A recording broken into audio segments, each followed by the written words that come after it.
আসসালামু আলাইকুম। আমি আবদুল্লাহ জাহাজের ক্যাপ্টেন মোহাম্মদ আব্দুর রশিদ বলছি। আপনারা সবাই জানেন আমরা গত 12ই মার্চ সকাল 10টার পর থেকে সোমালিয়ার জলদস্যু দ্বারা আক্রান্ত হয়ে ওদের উপকূলে ছিলাম। দীর্ঘ 33 দিন বন্দিদশা থেকে আমরা 14ই এপ্রিল মধ্যরাতের পরে মুক্ত হই এবং আমরা সবাই সুস্থ ও অক্ষতভাবে আজকে আমাদের ডেস্টিনেশন হাবরিয়া বন্দরে পৌঁছাই।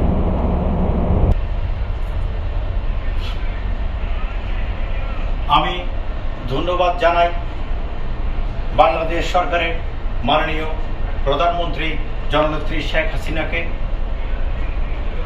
নৌ পরিবহন মন্ত্রী জনাব খালেদ সাহেবকে, পররাষ্ট্রমন্ত্রী ডক্টর হাসান মোহাম্মদ সাহেবকে ও তার সমস্ত মন্ত্রণালয়ের কর্মকর্তাবৃন্দকে, এবং আরও ধন্যবাদ জানাই বাংলাদেশ নেভাল হেডকোয়ার্টার ও তার সমস্ত কর্মচারীকে, যারা সার্বক্ষণিক আমাদের নজরদারি করেছেন। আমি ধন্যবাদ জানাই আমাদের ক্যাসরাম গ্রুপের মালিক জনাব শাহজাহান সাহেব ও তার পরিবার বর্গকে, এবং আরও ধন্যবাদ জানাই ক্যাসরাম গ্রুপের ডাইনামিক ও বুদ্ধিদীপ্ত সিও মিস্টার মেহরুল করিম সাহেব ও তার চৌকস এবং কর্মঠ সকল অফিসার এবং কর্মকর্তাবৃন্দকে। আমি ধন্যবাদ জানাই সকল মেরিন প্ল্যাটফর্মকে, Bangladesh marine officer association, DG shipping, MMD, shipping master এবং দেশে বিদেশে যারা আমাদের জন্য দিনরাত দোয়া করেছেন।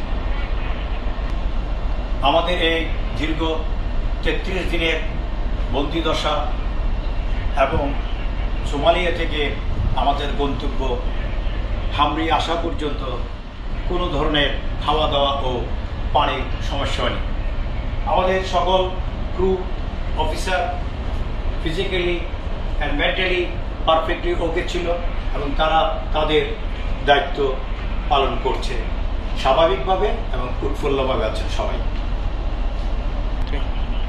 আল্লাহর অশেষ রহমতে সব যদি ঠিক থাকে, আমরা হামরিয়া পোর্টে আমাদের কার্গোগুলো ডিসচার্জ করে সংযুক্ত আরব আমিরাতের কোনো পোর্ট থেকে চট্টগ্রামের জন্য কার্গো লোড করে ইনশাল্লাহ চট্টগ্রামের উদ্দেশ্যে আমরা রওনা দেব এবং আশা করছি মে মাসের মাঝখানে আমরা চট্টগ্রাম বন্দরে পৌঁছাবো ইনশাল্লাহ।